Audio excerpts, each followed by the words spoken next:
But you got to get to peace when both sides want peace. But I don't see much movement from Russia. Well, how are the tariffs? How do you can go full throttle and attack Russia, so to speak, economically by cutting off their oil revenue, right? Yeah, they've sold almost. It's approaching $700 billion, and mostly to India and China. So there's really two ways. President Trump tried to do, because he was acting in good faith. I don't know how much Putin was until recently. It's a carrot and stick. So here's the stick for Putin. Economically, the sanctions, which would be the second tier double, if you would, almost the double secret sanctions, if you will, to sanction folks that do business with Russia, namely China and India, but also with a stick, we can provide far more weaponry, really the latest and greatest, to Ukraine, along with our European allies. We're already into this fight for almost $185 billion. And this is the thing, Jason. The Democrats had no plan. Joe Biden did it, Kamala Harris didn't, and the Democrats currently don't. Just more of an attrition and a bleed. And we want to see Ukraine come out of this relatively intact. And they have a population of 40 million, whereas Russia has a population of 160 million. That's not a good. You usually don't win wars of attrition when you are outnumbered 4-1. Yeah, you're right. Congressman Pat Fount, thank you so much for joining us, taking time out tonight on the Evening Edit. Do appreciate it. All right, Thanks. Now listen to this. You have to ask yourself, why have Democrats gerrymandered their states aggressively over the past 10 to 20 years? If you look, for example, at the popular vote in a lot of these states, and Massachusetts, where 32% of the residents of Massachusetts voted for Republicans, 0 Republican federal representatives. So we're not trying to all we're doing, frankly, is trying to make the situation a little bit more fair on a national scale. The redistricting battle heats up. Vice President Vance says President Trump's push for states to redistrict ahead of the 2026 midterms is a fight to make the situation, quote, a little bit more fair. Coming up, American Majority CEO. President Trump is touting what could be a financial windfall for the United States, but at whose expense? Is it American consumers? It's based on Trump's new tariff rates for various countries. The Congressional Budget Office updated its projections and now estimates that Trump's tariffs could reduce the U.S. deficit by a whopping $4 trillion over the next 10 years. Let's bring in Justin Wolfers. He's a professor of economics and public policy at the University of Michigan. So, first of all, what do you think are the chances that the tariffs will actually last through 2035, which the CBO is basing its estimates on? Close to no chance, and that's one of the biggest problems, which is the whole idea of tariffs is you provide an incentive for people to set up shop, but the tariffs are going to change before the shop gets set up, and as a result, I'm not sure we're going to get much action out of this. So then the big question about this $4 trillion is, where is this $4 trillion coming from? Is it coming from foreign governments? Is it coming from foreign companies? For months here in the lead, we've been talking to small business leaders about how the tariffs are affecting them. Most of them say that they are currently eating the tariffs, but eventually are going to have to pass on the cost to their consumers. So I wonder, in this projection, who pays this $4 trillion? Is it mostly American consumers? Yeah, Jack, I want to come back to something you said in the lead. You said this windfall for the American budget. It's not a windfall, it's a tax. And when you charge people a tax, the government gets revenue. It's as simple as that. In this case, here's how it works. If Best Buy brings in a washing machine, say from Korea, that washing machine gets shipped to America and it sits in the port, in customs, and it can't get out of customs until Best Buy writes a check for the tariff. So at the first level, Best Buy, an American company, is paying the tariff. But we economists like to look at it a little harder. Everything's connected to everything else. So there are some other things that could happen. Well, Samsung could decide what they want to do is keep their market share, which means they'd have to cut the price they're selling that washing machine at. But there's a price index called the Import Price Index, and it measures the price of our imports, not surprising. That has not fallen a penny. What that means is that Trump's promise that foreign companies would pay this tax turned out to be false. At the moment, Best Buy is paying the tax, but probably what's starting to happen, or what has started to happen a few places, and will happen more over the next few months, is Best Buy will discover that its costs have gone up, and then it's going to jack up the price. Either way, the cost is being borne by Americans. Right now, by Best Buy and therefore by my 401k, which is invested in that.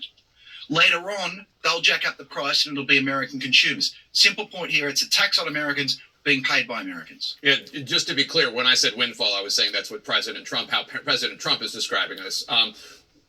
So what to do with the $4 trillion coming from the tariffs? Trump once said he was considering a kind of tariff rebate check for American consumers. Here's what the Treasury Secretary said about that last week. Take a listen. I think at a point we're going to be able to do it, but President Trump and I are laser focused on paying down the debt. What do you think? I think he's exactly right that it would be crazy for there to be a rebate check. By the way, Jake, do you remember just a few months ago we were being told that there would be so many trillions of dollars saved by Doge, we'd all be getting rebate checks? And I went all over TV having arguments with people saying how big would the rebate check be? And it turns out Doge never saved anything. In this case, the Republicans just passed a budget. Their budget took an already existing budget deficit and made it worse. Let's not talk in trillions. What this is basically $400 billion per year over 10 years. That's the easy way to think about it. And basically, they've already spent that. They've spent that giving tax cuts to rich people. So what does this mean? It means overall what we've done is we've swapped one set of taxes for another. It used to be we had high income taxes on rich people. We've gotten rid of that. And to fill the budget hole, we're now putting tariffs on. Now, tariffs are paid by everyone. They're a sales tax, effectively. And so that means we've shifted taxes from the rich to the working and middle class because all of us buy imported stuff and therefore all of us are paying these tariffs. Justin Wolfers, University of Michigan. Thank you so much. Good to see you, sir. Pleasure, mate. Just 2 weeks after the Trump-Putin summit in Alaska, now South Korea's leader wants President Trump to set up a meeting with North Korea's Kim Jong-un, even as the dictator makes a show of testing new missiles. That story's next. You know, I said all along regarding all these tariffs that it wasn't going to work pertaining to paying down the debt and kind of doing what Donald Trump proposed about building the wall on the border, south border, and Mexico paying for it. Mexico ain't going to pay for nothing. I can see where things is steadily getting tighter and tighter and tighter. And basically, I was told this morning that between the insurance companies and the banks is basically who runs this country when it comes to profitability. And I don't doubt that not one bit. But I've said all along that this technique was not going to work, that if anything, it's only going to add insult to injury, and maybe not, pertaining to America being strong, pertaining to your conglomerates, maybe they'll hold and maybe they won't, pertaining to them taking it on the cheek. But by and large, for them to still make their obligations and their commitments that they've already done made with the banking industries in paying their insurance, they're going to have to maintain a certain cash flow. And if they don't, then the next thing you know, they'll be shutting their doors down. So the whole thing is a chaotic scenario, to the degree that eventually, if you chew and gnaw and work on the consumers long enough, you'll basically break us all into submission. Now, what type of submission is that going to be?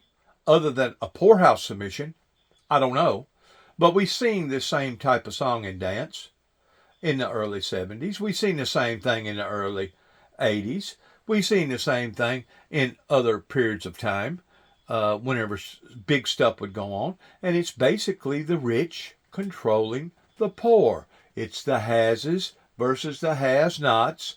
The hases plan on having what they have, and they don't want to share it with nobody else. And the has-nots that's already suffering is even going to suffer more. And if people can't see that, it's strictly because they're living in a image of delusional.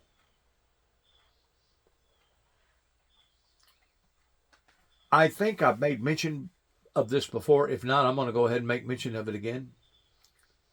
I started seeing America start sliding backwards in the 1800s whenever we basically allowed for your money people from overseas coming over here and setting up shop. One of those money people was, in fact, insurance companies, Liberty insurance companies. And there's always a cycle of those that make it, those that don't, based upon opinions, based upon what type of appetite that people has during that time. There's always a cycle, but the cycle that we're on right now is a cycle of destruction. And if we, us, the people, aren't smart enough to identify these things, we're only going to steadily and continually go deeper and deeper in the hole. Now, a while ago I was watching the Weather Channel, and you had a weather meteorologist that was basically bragging. He was bragging, okay, about how the temperatures have lowered just within the past few days, give or take about a week. I mean, he was talking about how unusual that it was, but he was also bragging about how unusual that it was. In any incidents, regardless whether it be too cold or too hot, anything out of the norm should be looked upon as being a great concern in my eyes. This is my eyes. And whenever we do, have temperatures that exceed sometimes over 85 degrees, and you have a lash out of tornadoes in the mid-December or January, that's extreme, right?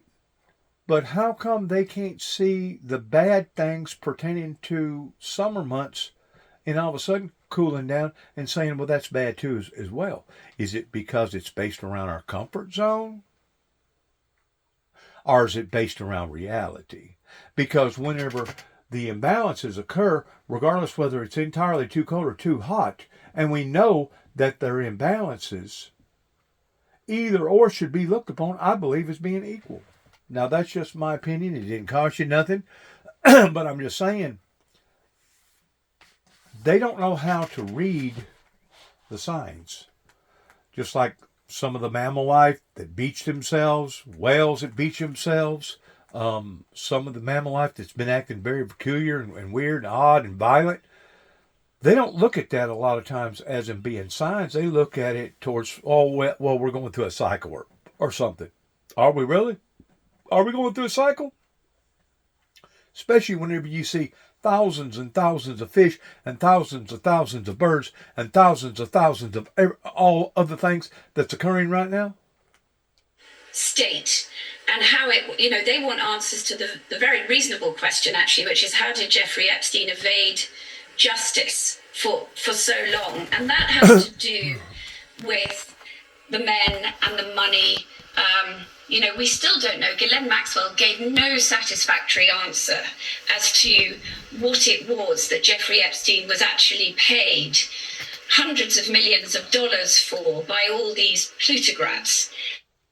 I'm going to say something about the Osteen deal real quick. That has got to be the most humiliating thing for the victims of sitting here watching this day after day after day. You talk about psychological warfare. You can't get no deeper than that pertaining to rubbing their nose in it, pertaining to how these people basically so far has gotten away with that. Crime after crime. Thousands of girls, thousands of lives have been affected by all this. But we'd rather avoid it at all costs. Now, Trump has resolved 7 conflicts: India, Pakistan, Israel, Iran, Rwanda, Congo, Thailand and Cambodia, Azerbaijan and Armenia, Egypt, Ethiopia, and Serbia and Kosovo. This is in 6 months. Yeah, this is crazy too, and you got to be careful with the spin that you're going to get with the media. The one way to tell that what's actually happening is look at Thailand and Cambodia. they're going to say that there's nothing going on there. 70,000 Cambodian monks came out and nominated President Trump for the Nobel Peace Prize. They broke the vow of silence. I'm telling you, we going to believe me or your lying eyes? Or your lying mouths in this case. This is crazy. He's stopping wars. I love what he did with Iran, too. He hit him really hard, punched him in the face, and said, no. That's how you win a war. That's it. You don't need to build schools for those people. No, schools are the last thing they need. They don't even go to them anyway. They bury weapons underneath them. All right, so, Michael, the other thing, Trump is really the only one actually trying to move the needle on this Russia-Ukraine thing. But, what's crazy to me is that Ukraine just launched a drone attack and hit a Russian nuclear facility. It's like, what is the one thing you don't do? Just don't shoot at nuclear reactors. The one thing, all of us are veterans of either Iraq or Afghanistan, right? This is the one time that we have a force on the ground committed to going after one of our adversaries. They speak the language, they know the neighborhoods, they have the weapons, they have the willingness to fight. So I do support Ukraine doing things smartly, but yes, attacking a nuclear facility in Russia is probably not one of those things. But yet, no. They don't talk about how that Russia, whenever the war first broke out, was attacking nuclear power plants over there that basically had to bring in the I don't forget now what they're called, pertaining to the nuclear people that I have a great deal of respect for. They don't mention none of that. You see how one-sided that people's opinions can be, that will mislead or misguide people towards either the yays or the nays or the fro's or the twos.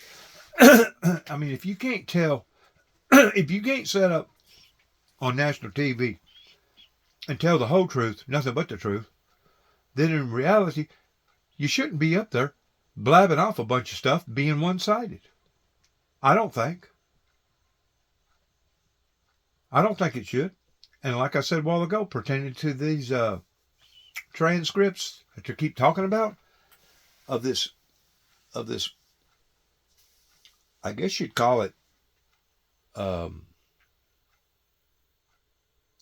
open sexuality, orgy,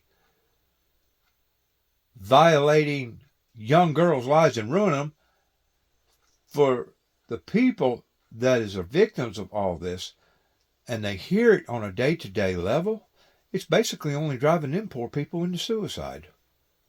Because they know what type of conditions that they had to be exposed to. They know that that the things that are being half-heartedly whitewashed on TV is not even close to telling the whole truth.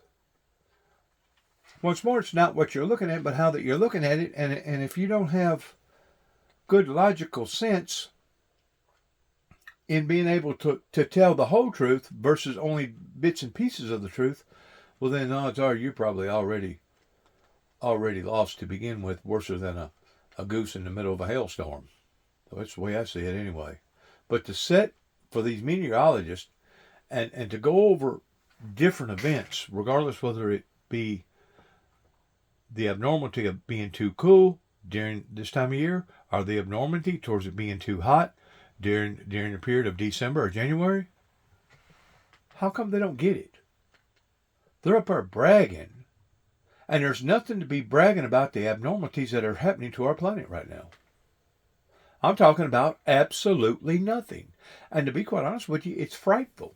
It's frightful whenever I see it getting this cool in the summer, or I see it getting this cool or getting this hot in the winter. It's absolutely frightening to me because it tells me how discoordinated or how unbalanced that our Mother Earth is.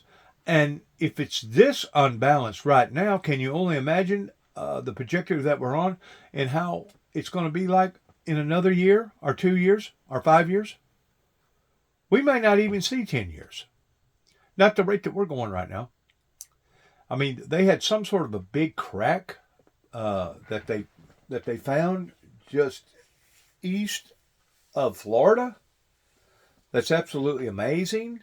They have found other cracks in America, and I'm sure if they're finding stuff like this in America, they're probably finding this on the other seven continents.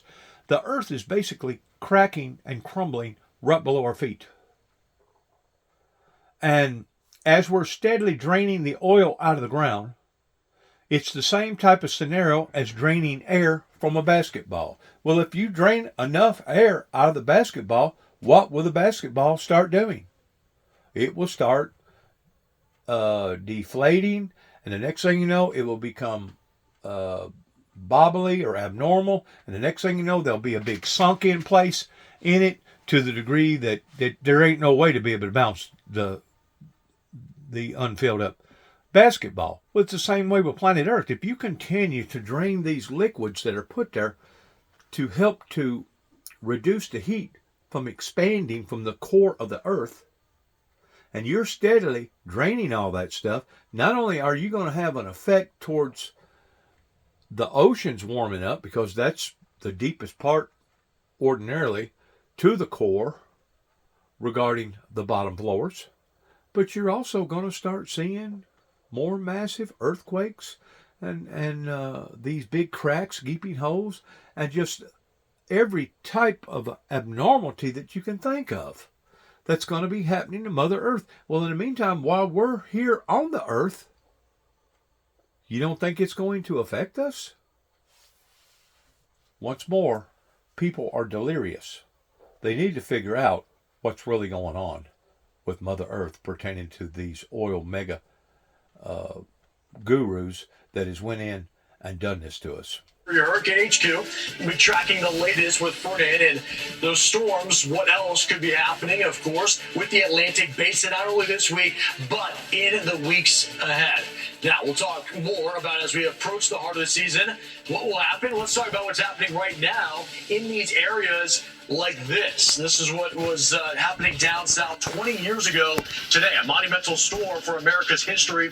This week marks 20 years since Hurricane Katrina ravaged New Orleans and the Gulf Coast. We will hear from hurricane specialist Brian Norcross about that unprecedented storm, what it was like, and the lessons that they learned in the 2 decades since. Plus, if you didn't get your beach days in already this summer, this may not be the week to cram them in. A massive pattern change is bringing in much cooler temperatures for millions to round out the season.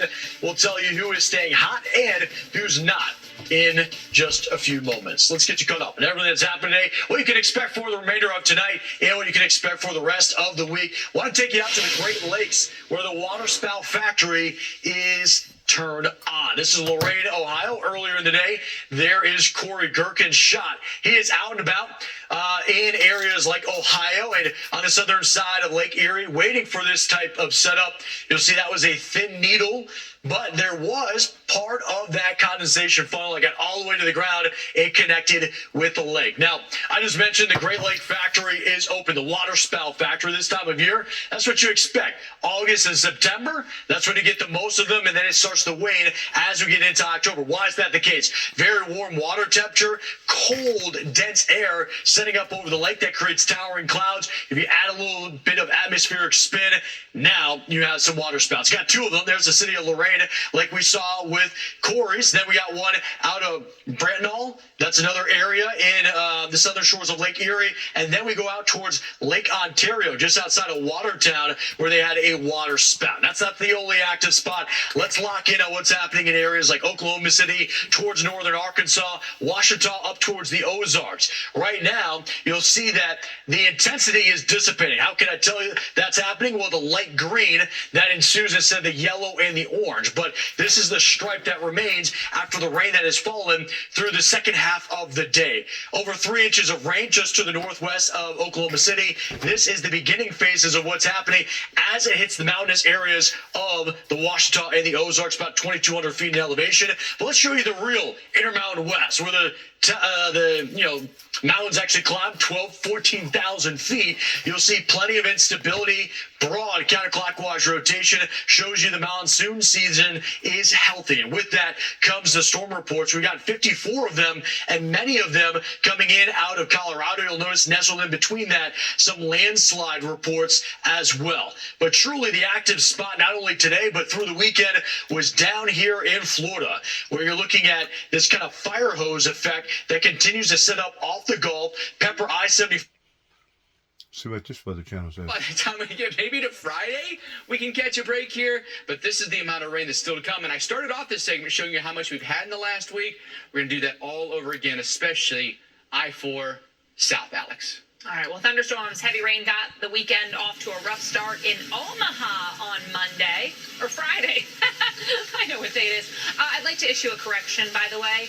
Nemo was not an angelfish. That is arguably one of the most moronic things I've ever said on this show. And I want to say something about Chicago next. This afternoon, Illinois governor about the Katrina damage. That was one of the worst that basically I sharpened my teeth on by staying down there almost for a year working on the Gulf Coast.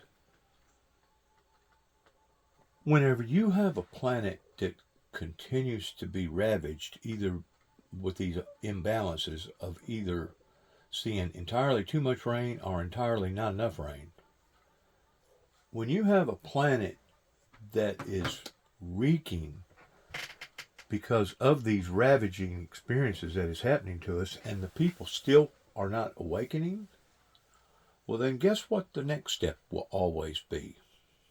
It will be another level that will even exceed or excel that in which what we've already done went through.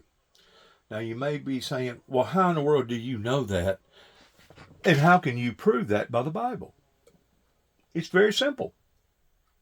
Christ said that what we're observing right now are called birth pains. Christ used the birth pains of a pregnant woman fixing to have a child in the same instances of what we're experiencing right now towards the birth pains becoming more severe and them coming closer together again and again and again until the baby is born. Or finally, until God gets tired of it and says, you know what? These little skirmishes that's going on all over the planet and all 7 continents aren't working. So now they've done crossed the line to the degree of basically putting them out of their misery and coming down in great wrath, and sure enough, showing mankind a lesson, a total lesson. There's something that I want to express pertaining to what has recently went on in my life regarding my son's death, pertaining to him being involved in a major accident on I-40 coming up through Oklahoma, along about the Shawnee area. I was told as of last night, because I stayed over at an investigator's house up until about 12 o'clock, that there was another major accident on the same road, in the same area, on the same day.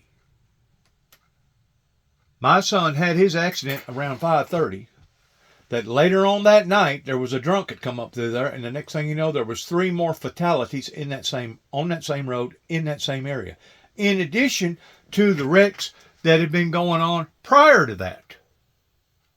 Now, if the construction sites in the state of Oklahoma has not got enough sense to put up proper warning signs about the cresting of a hill pertaining to how that it's such of an incline that heavy equipment such as 18-wheelers are pumping concrete trucks that's massively loaded towards 50, 60, 90,000 pounds, that there's no way for them to be able to stop. If they're not qualified enough to put the right proper equipment out there in explaining that to the drivers, then you need to fire that construction crew and get somebody else out there that will.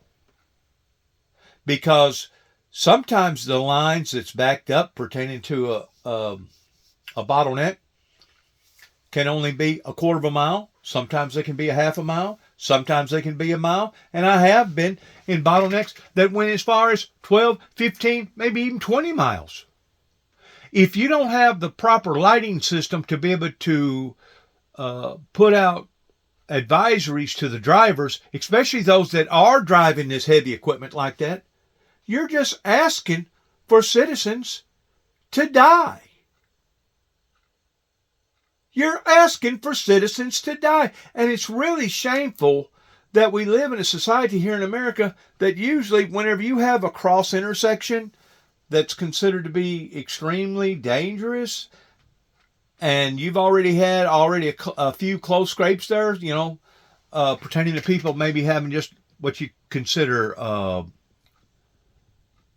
bumper to bumper type accidents, it usually takes the life of an individual or lives of an individual before somebody will get down to where the rubber meets the road in changing the whole scenario to the degree that they either put up a red light or a flashing yellow, or either put up a red, green, and yellow light to where all cases have to stop. That way they can exchange the differences between the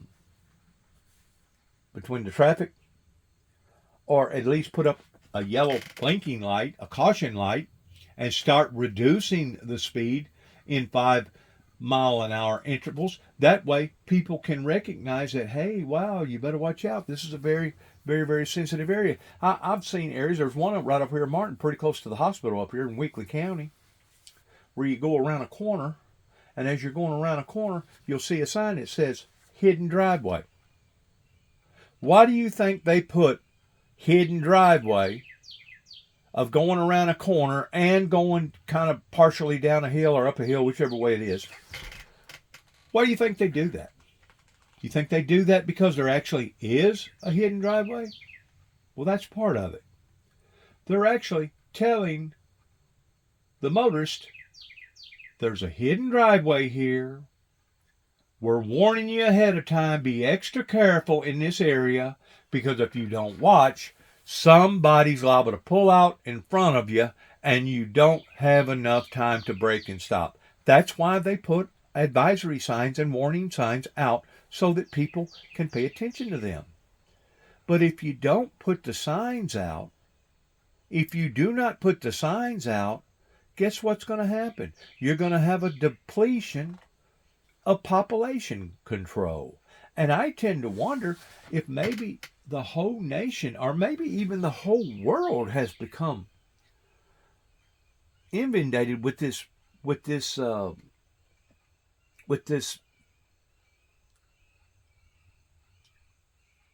plague of stupidity,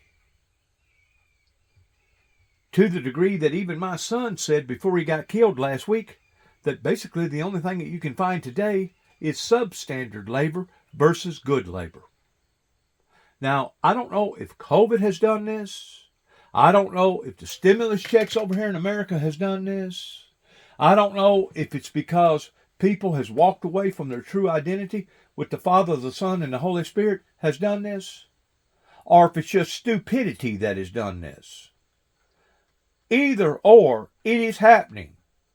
It is happening to the degree that we are seeing massive airplane catastrophes. We're seeing massive failures of other things that's going on that used not hardly ever go on.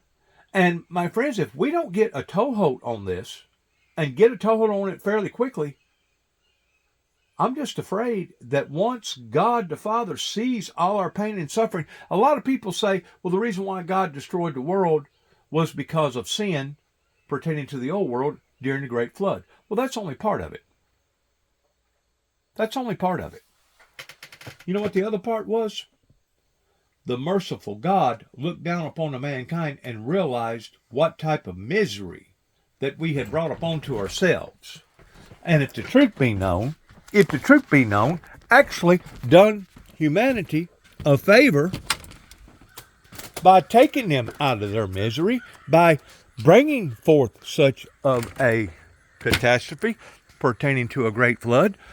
Because if not, they were just going to waller around and around and around in more of their misery.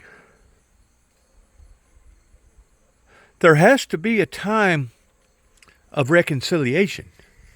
And when you have people that steadily bringing these things out before the public, either by using social media, TV, radio, satellite, whatever, whenever you have people that steadily putting out warning signs and advisories, hey Jack, Watch it, Jackie. And people are still not listening. Well, guess what? Guess where the fault falls upon to the feet of those? Was it those that was putting out the warnings and the advisories? Or was it those that was just so hard-headed? Or you can use other analogies if you want to the degree that they have brought this type of injustices into our lives.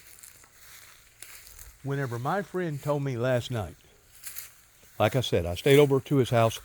He's a investigator that lives in Weakley County, and I'd rather not give out his name because it really ain't nobody's business. But whenever he told me last night that after they finally cleaned up that mess, which probably took a couple hours, that the same day, that afternoon, or before 12 o'clock midnight, supposedly in that same area, had another pile up that killed 3 people, in addition to the wrecks that happened before. That's telling me that you got a problem on that cresting area and the construction people not putting out proper equipment and proper caution signs to be able to get the public to back down. And what most states would do in a situation like that I have seen, regardless whether it was in Georgia or Alabama or North Carolina, wherever, what most states would do is that they'll actually get patrol cars out there with proper lighting equipment going off. That way it will bring awareness to the public. That way they will start paying attention to what is going on.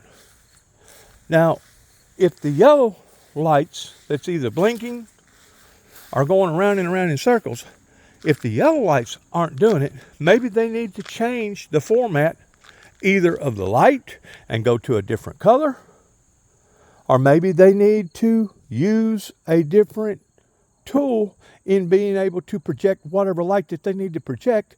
That way it gets the driver's attention. But I'm going to tell you something. This that I'm going through right now in losing my son, it has been absolutely one of the most incredible, hardest things that I've had to face, other than the death of my only remaining living sibling by the name of David Jeffrey Jackson. And I'm pretty sure that I still haven't felt the full effects in grief yet pertaining to losing my son. It'll probably hit me just about the time that we have his burial ceremony, which is supposed to be in check towards a concrete date, either late this afternoon or tomorrow. So far, I still hadn't heard nothing. But I went ahead and lowered these American flags to half staff, and I would have done it for any other brother or any other sister in Christ. And the only consolation that I can tell people about, that I feel at ease about, is that I know my son and me was constantly having conversations about the Lord Jesus Christ and the Bible. And if he wasn't sending me material pertaining to various links of ministers or ministries, I was sending him links. In other words, we was in constant communication. I'm going to say something else that I realize is a bit offbeat pertaining to me recording what I was recording a while ago in the living room. That area right there, in between those 2 trees, well, tree number 1 and trunk number 2. Last year, when my son come down here, because I had a lot of Christmas gifts for my granddaughter, and with him living so far away, usually we try to meet in the middle. That's the reason why for the past couple of years we basically meet down at Pickwick, and basically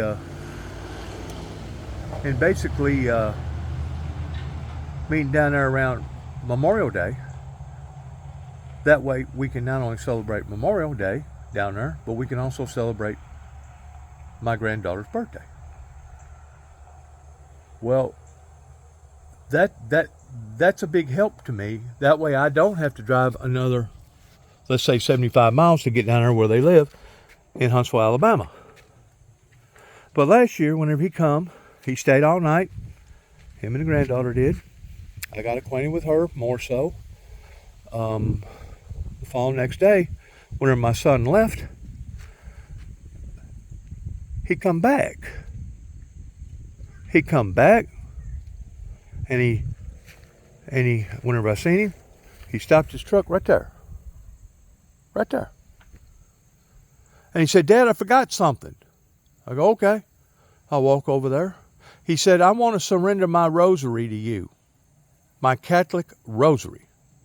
And he also had a Christmas card. And he also had a check inside the Christmas card for $100. He said, this is for you. And as he was handing it to me, he said, now just because I'm handing you this rosary does not mean that I have given up on God, the Father, the Son, and the Holy Spirit. He said, I've only given up on the Catholicism teachings because of that in which what either they have done or are doing regarding his eyes being opened. And I praise God every day that long about the first part of November is whenever he done this. Well, we had Memorial Day come up again in May this year, and I got the opportunity once more of meeting my granddaughter on her second year birthday. Okay. And I exchanged gifts and stuff. And that will be the final and last time that I ever see my son alive in this world, breathing the very same air that I'm breathing right now. Now, granted, me and him had a very bonding, strong relationship. We was talking to one another sometimes 2 or 3 times a day, sometimes 3 or 4 times a week. And then other times we would not say nothing for a month or 2. But the week that he went out west to get that concrete truck, I was monitoring him. I had a strong intuition feeling that I needed to keep up with him. And my main concern, I'm not going to lie to you, my main concern was the fact of so many different airplane crashes and airplane incidences that's happened just within the past year or so. I know that he was fixing to board onto an airplane. I didn't have no idea that the airplane was going to take a detour and go to Denver for a layover, but that's pretty common. And then go to Phoenix. I called him right before he got on the airplane, and I called him right after. Matter of fact, he was loading up the stuff in his briefcase, fixing to get off the airplane whenever I called him again. And I expressed to him, and this is kind of a humorous type of moment that I want to share with my friends, because he told me what time it was, and it was already 2 o'clock here. It was only 12 o'clock there. I think it was maybe 2:20 or something like that. He goes, well, it's just 12 o'clock here. And I said, yeah. Our Arizona don't honor daylight savings time. And he responded, I didn't know that. Like it was an amazing thing to him that I knew something that he didn't. But at the same time, it allowed for me to understand he's growing, he's maturing, he's learning. Rather than questioning me or debating me or arguing about things to me, I'm not going to be lying to you. I'm telling you the truth. Take it for face value in what I'm telling you. And he started doing that with his dad. Of course, I just got through talking to the hotel registry in New Mexico where he stayed all night. He said it basically took him, he said the normal trip of going from Phoenix, Arizona to Flagstaff usually takes about 3 hours in a car. He said it took him about 5.5 hours in that concrete pumping truck because it goes so slow. You're talking about basically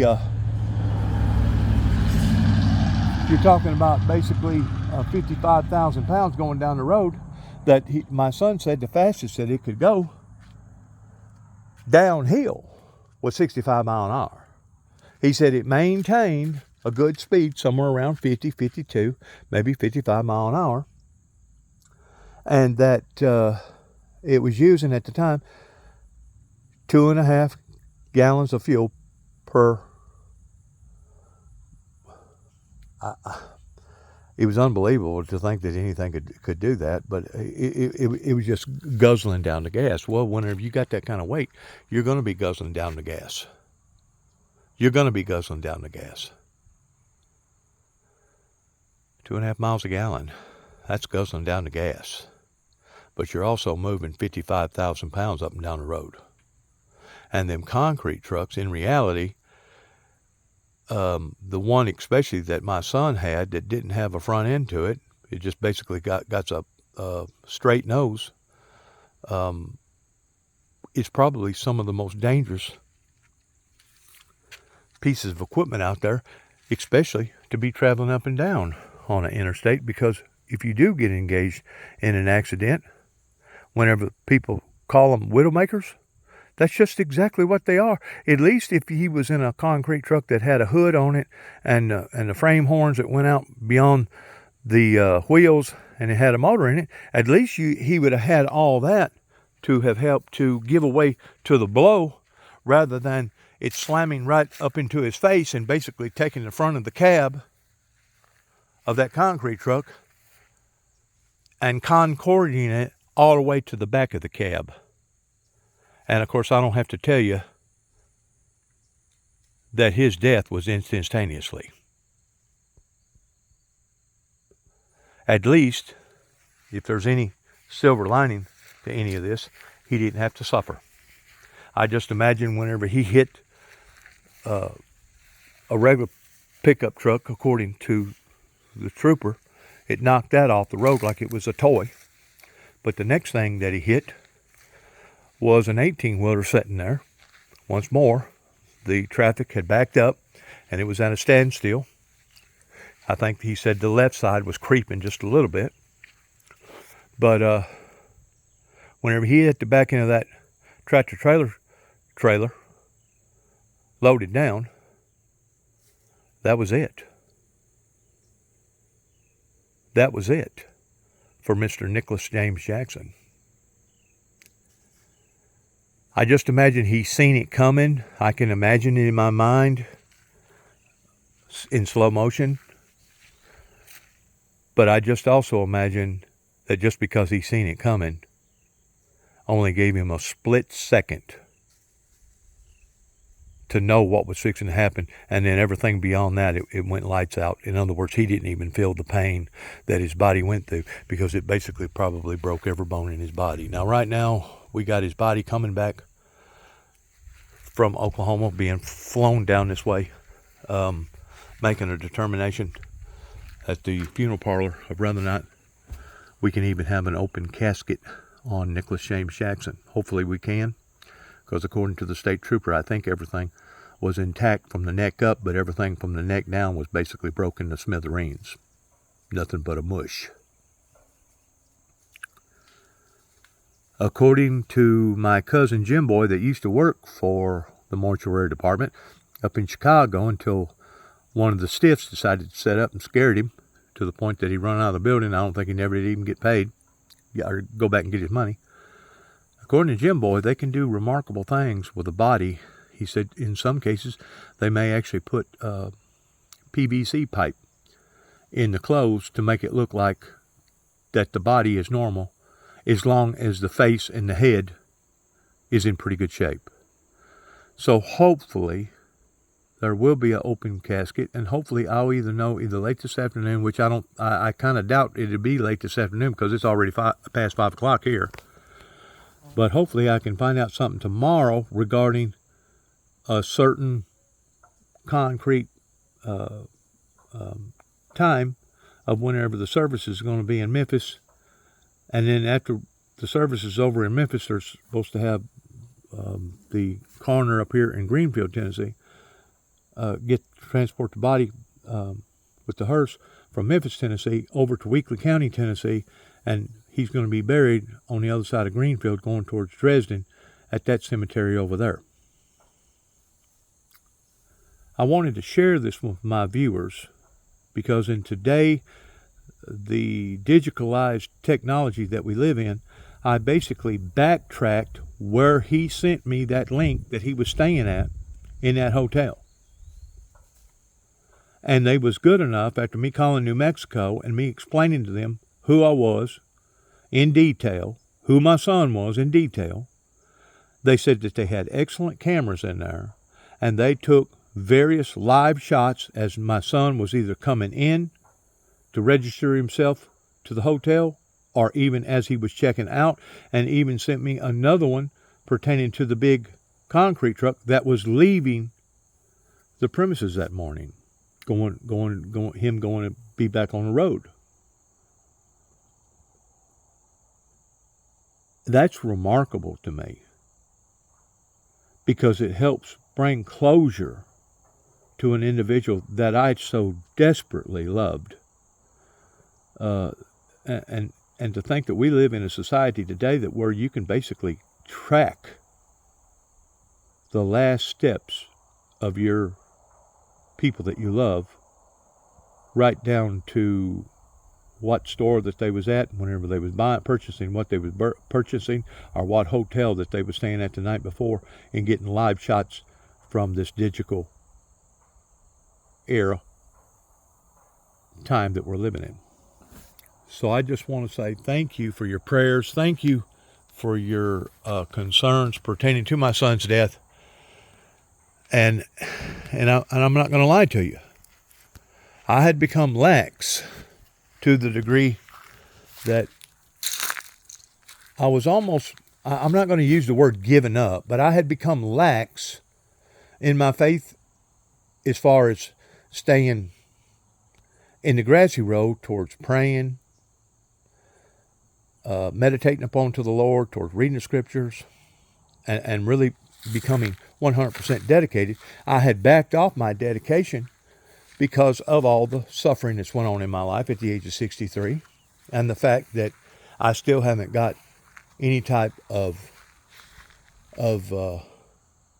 congregation in behind the Windmill Ministries missions for the past 30 plus years. It's very disheartening. It's very disheartening, number one. But I started leaning towards, well, maybe if I can't complete the task at hand that God anointed me for pertaining to the Windmill Ministries missions, maybe my son can take up the slack. In other words, I was looking towards my son in being my ace in the hole. But while I was looking for him to be my ace in the hole, never asked him not one time if he would have been willing to have done that in which what I felt like that I was called to do, as far as being one of the two witnesses, walking up to this Satan and telling this Satan that the time has come for him to surrender and for him to put his material and his immaterial weapons down pertaining to the Saudi king that masterminded 9/11, that killed over 3,000 people at one time, that as far as I'm concerned brought this type of evil in the degree of all this pain, misery, and agony in all of our lives, that's also helping to destroy this world as we're destroying the world. It wasn't fair, number one, for him. It wasn't right, number two, for me. And number three, this is and was and always will be my calling. Regardless of my age, regardless of my condition.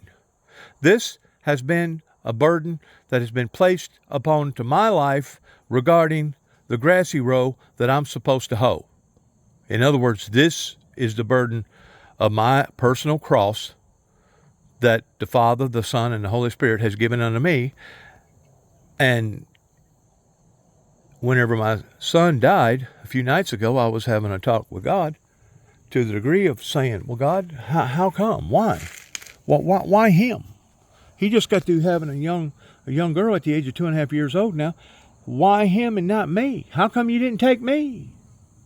And God spoke to my heart and said, because I'm not through with you.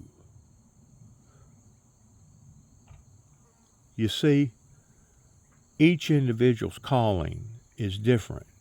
and we're all put here as born-again Christians to represent one thing and one thing only, which is the kingdom of God, the holy, eternal kingdom of God, because this all is about the holy kingdom, and we're just basically passing through this world temporarily, and our final destinations are not of this planet, but of the hereafter, pertaining to being given another assignment beyond the assignment that we're already on here in the not in the United States, but here on the planet, being given another assignment based upon the formalities and what we either do or don't do here while we're living. Now that's the way I believe it, because whenever Christ talked about you was faithful over a few things, I'll make thee ruler over many. Well, we don't know, first of all, how he deciphered a few, and we don't know how he deciphers towards many. And whenever he talks about many, is that 100? Is that 1,000? Is that 10,000, 100,000, or 1,000,000? We don't know. He just said, I'll make you ruler over many, indicating that the meek shall inherit the earth, indicating that every tongue will bow and every tongue will profess that Christ is Lord, and if people aren't willing to do it voluntarily, they'll be forced to do it involuntarily. That's where we come in at, towards being the rulers during the 1,000-year millennium reign. Now, one may say, how in the world have you gotten this in all this? Well, it's very simple. It's very simple, because this life that we're living here is only a temporary life. Everything that I see and any other life being, regardless whether it be human or mammal or bird or animal, are only put here for a temporary time.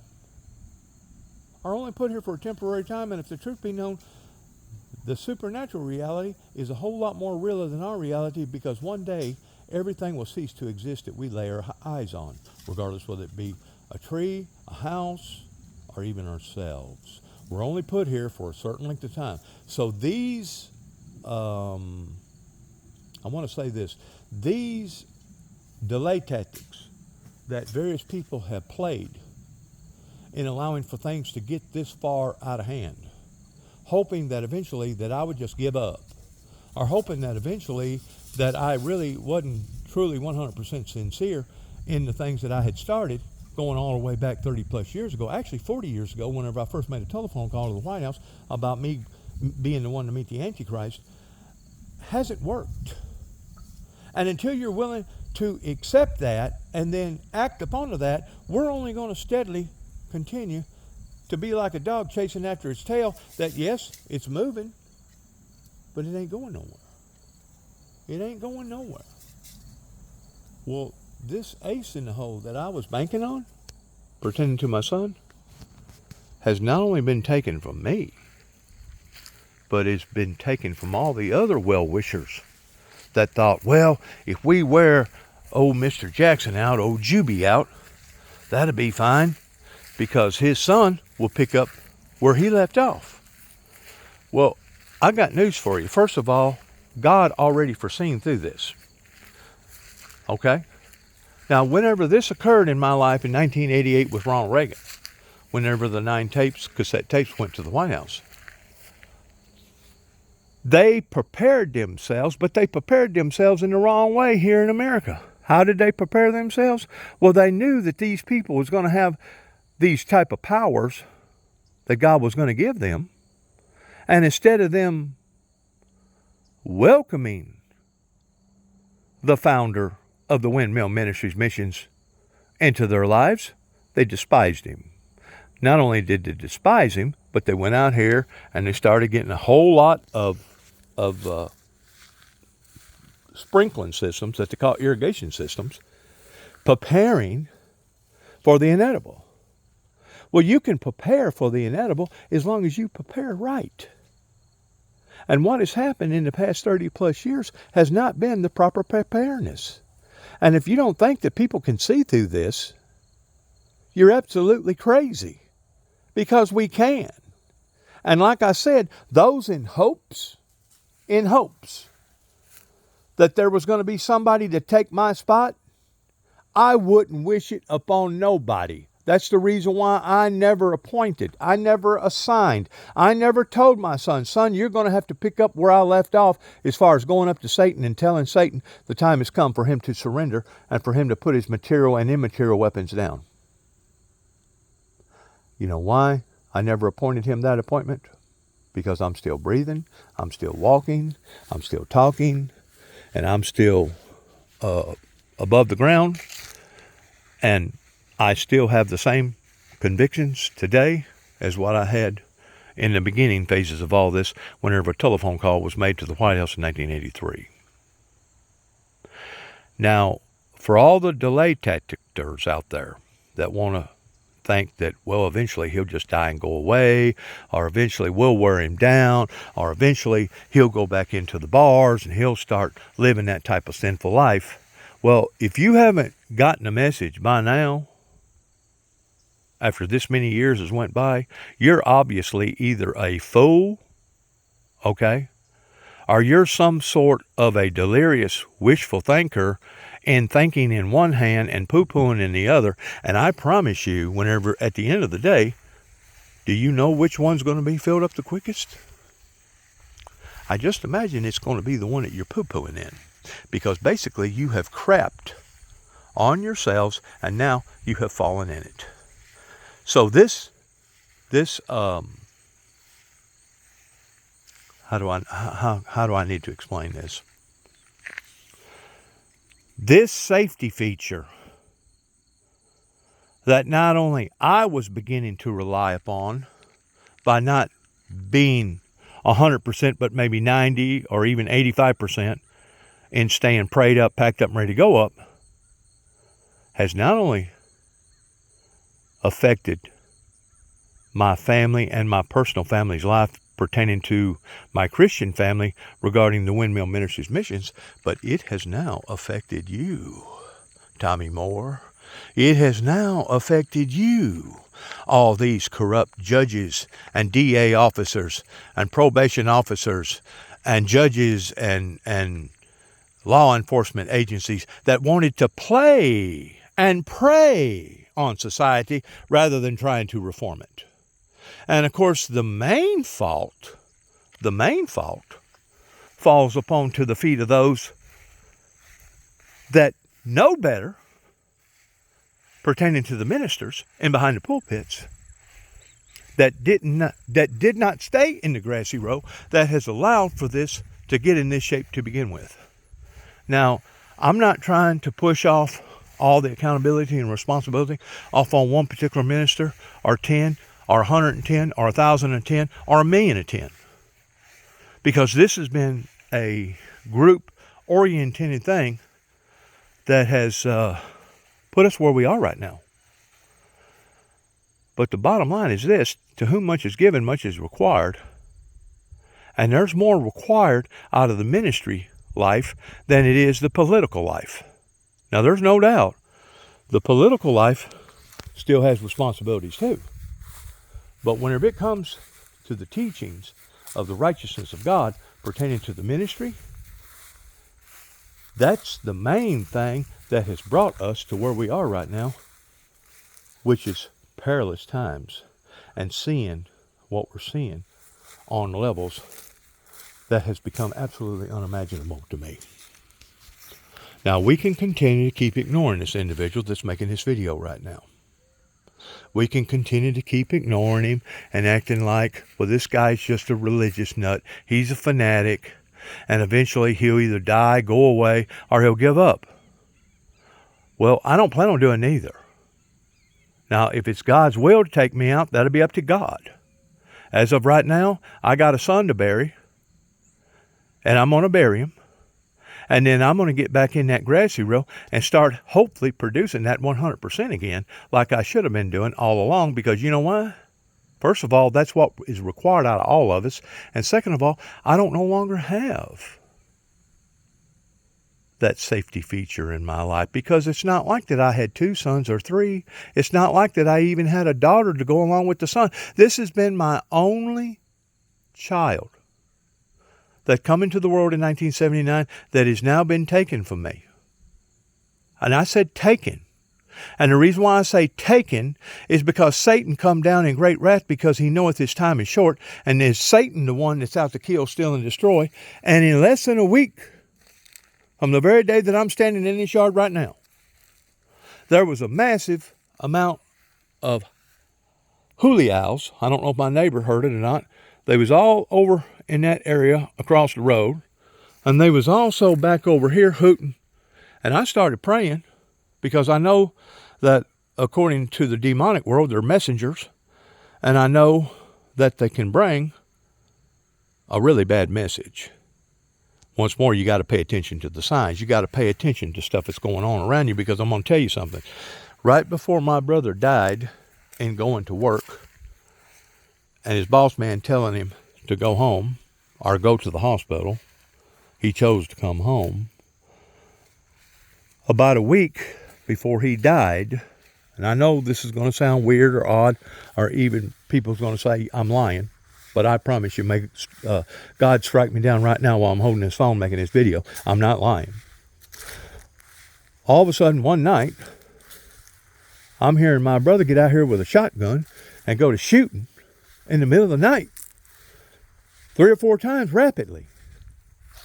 Well, I didn't know what he was shooting at, because sometimes, you got to shoot a possum out here. Sometimes you have a raccoon. Sometimes you have a wild dog out here that's foaming at the mouth. You got to put it out of its misery, right? I mean, this is hard country. Hard country sometimes got to do hard things. But I asked him the following next morning. I said, David, was that you out there shooting that gun last night? Oh, yeah. I go, well, what the heck was going on? Well, there was a pack of freaking owls, David said, in this big old tree right here, and there was probably about 20 or 30 of them up there.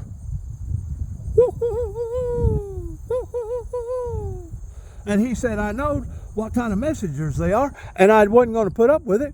And he said, I got out there with a shotgun, hopefully to make enough noise in the middle of the night. He probably didn't even know what he was aiming at, probably just shooting to be shooting, trying to scare them all off. Well, he may have scared them off, but then they come back and done it again. And they kept that up for about a week, up until my brother, David Jeffrey Jackson, went into that door right there for the final and last time. He went into that door and basically never walked back out of it again in the living. He never got to see the sunshine again. After working that afternoon at McLean Power in Trenton, taking a cat nap up at the park, talking to Arnold Grief pertaining to the problems he was experiencing, never bothered me. I don't know why. But come home, and instead of parking his vehicle down there where the mailbox is right there, he parked it right there in front of that door. Right there. Okay? And whenever I woke up that morning, because I was basically his alarm clock, I made sure that he was up by 11 or 12, because he basically had a graveyard shift, working like at 2 or 3 o'clock in the afternoon up until basically midnight or whatever, maybe a little after midnight. I know that something was wrong, because why? Because his automobile was sitting in an unfamiliar place.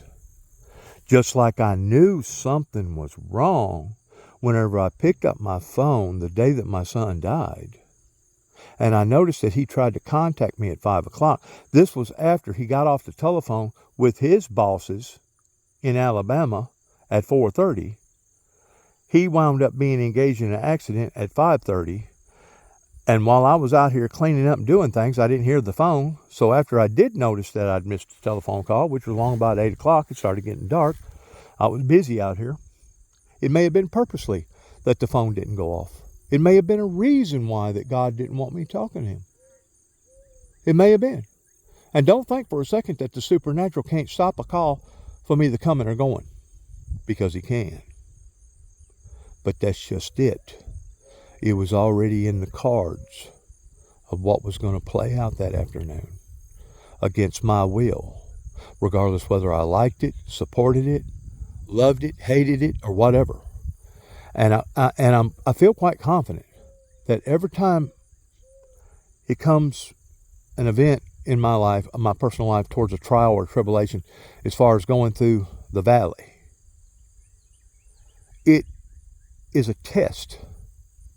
It is a test that whenever I talk about the supernatural, I'm just not talking about the holy, eternal, righteous supernatural. I'm talking about all the supernatural, including the evil supernatural. That in my time of trials, and everyone else's trials, the same as Job, will be the determining factor of whether or not you truly believe in the things that you believe in, or whether or not it was just some sort of front. Well, I got news for Satan. You have failed. The community has failed, pertaining to trying to stifle this by using these delay tactics. And basically, you have cut your own noses off to despite your face by once more missing your target. You took out my second oldest brother in 1976. You took out other loved ones in my life, including my brother, David Jeffrey Jackson. But I want to say something about my son again, because whenever I woke up that morning, whenever my brother had died, I woke up in a startling, like something had startled me, like I was falling from a building or something, but I wasn't dreaming. I just woke up in a startle.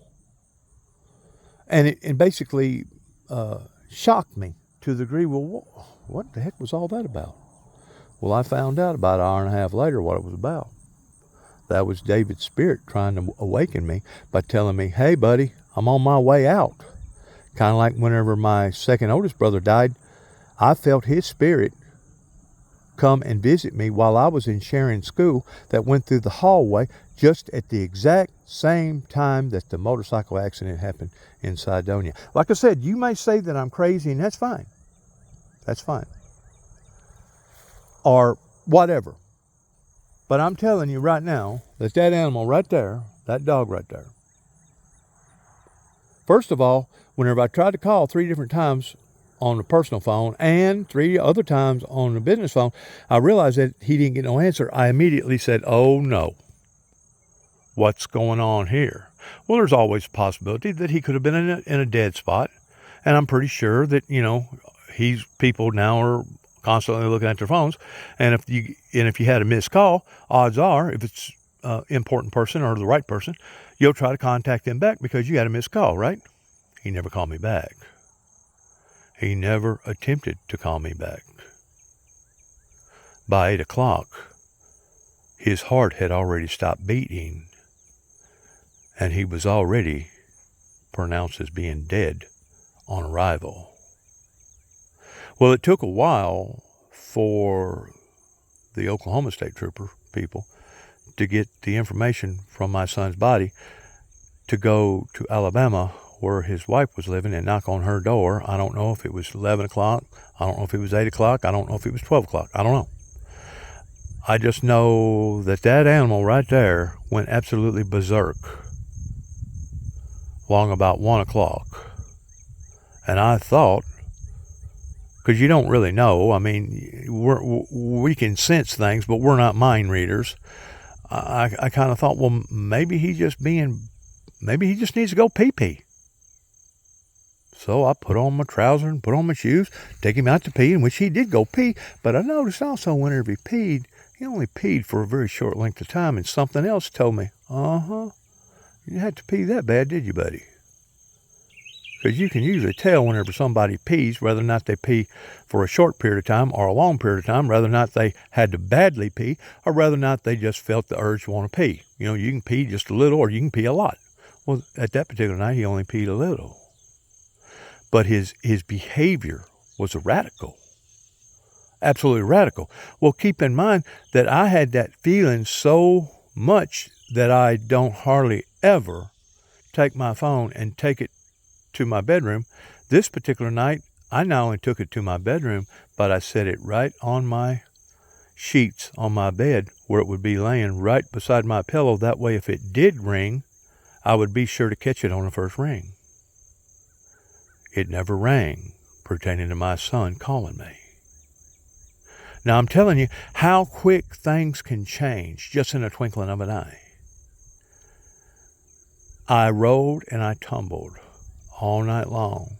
I didn't know if I was too hot. I just felt miserable. I just couldn't go to sleep. I knew something was wrong. Never really got a good night's sleep all night, because at 3 o'clock, or at 3:02, I got that telephone call. Okay, I answered that telephone call on the first ring. But once more, it wasn't my son. It was Nicholas's stepfather down in Memphis, Tennessee, explaining to me that my son had been in a horrible, horrible accident on I-40, and that he was instantaneously killed, and that he was no longer with us. Now, you can't tell me that God hasn't got a way of properly preparing us of the inedible that's fixing to occur. Because he does. And he does this because of love. He does this because our lives are very short and they're very fragile. We're very fragile people. I kind of put people's lives in the same category as I do back years and years ago, whenever they had the big computer with the big box that's set up on a desk, that whenever it first come out, you could actually walk up to the computer and bump the screen or bump the outside casing to where the screen was, and the computer would sit there and it would wobble back and forth and jerk and quiver and do all kinds of crazy things sometimes. Of course, usually whenever it quit moving, everything inside the screen quit moving, and eventually it straightened itself out. Well, I kind of see people's lives being that delicate to the degree that some little something can happen in our lives that can actually take us out of whack, take us out of balance, can make us be, sit there and jarring up and down. And we don't never know what we're going to have to face before we leave this world. None of us do. I know that I've went through some very, very serious moments in my life, regardless whether it was my second oldest brother that I had to make a family decision towards at the age of 15, or my youngest sibling dying, pertaining to David Jeffrey Jackson, or as recently, within the past few days, pertaining to my son dying. We don't know what we're going to have to face. We don't know what tomorrow holds. But I promise you this, if you're a true born-again Christian, you know who holds tomorrow. And as Nicholas's boss people said, it wouldn't have mattered if Nicholas would have been in a concrete truck, if he would have been in behind an office, or if he'd have been at home.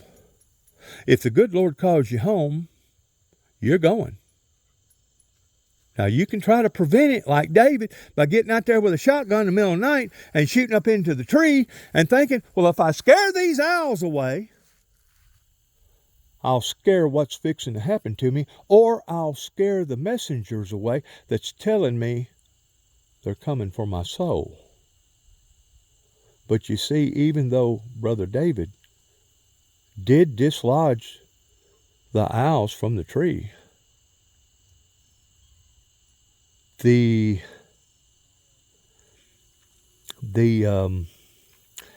destiny had already been written.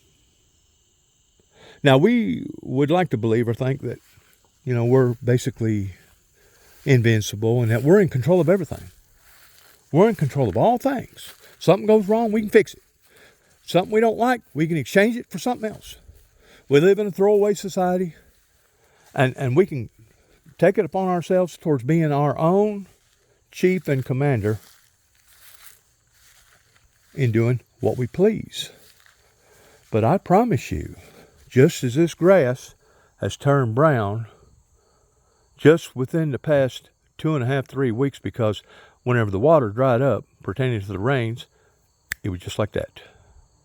We went all spring and basically the first part of summer in getting rain after rain after rain, because I remember on Memorial I was down at Pickwick once more with my friends, once more having a birthday party for my granddaughter, and it rained not only one night But it rained so hard the following night and all the rest of the morning and the day, we basically had to pack up early and go. All year long, it has rained almost every other day. There was times this year that I basically had to mow my yard not once a week, not once every 7 days, but it was growing so fast, unless I wanted to make a hay rake out of it, that I was having to mow it every 5 days because of the consistent rains that we was getting. It actually prevented some farmers from putting in their crops. Why? Because it was too late before the fields dried up, before they could get their tractors in there and plant their crops. I'm telling you right now, things can change in a twinkling of an eye. And whenever the Bible talks about the sorrows and how the sorrows are to be conducted, regardless of what type of sorrow that it may be, these things can erratically come upon to us quicker than the blink of an eye.